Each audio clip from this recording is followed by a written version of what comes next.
In this state, there is no inside. The body is not my body. It is an object perceived out there. The mind is not my mind. Its stream of knowing is a process witnessed externally, like a river flowing past.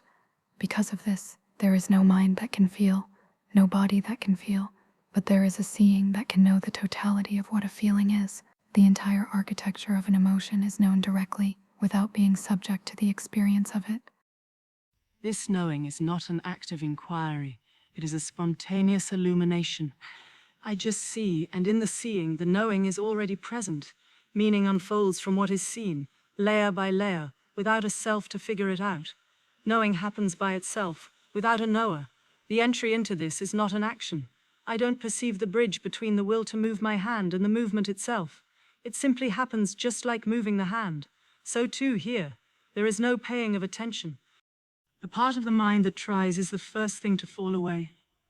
Awareness simply settles into an unbroken, effortless flow.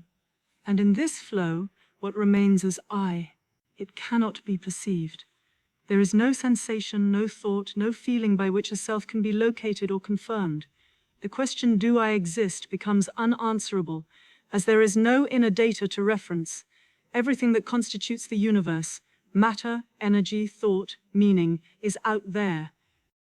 And here, there is only a vast, silent, knowing presence observing a universe that is entirely and unequivocally not it.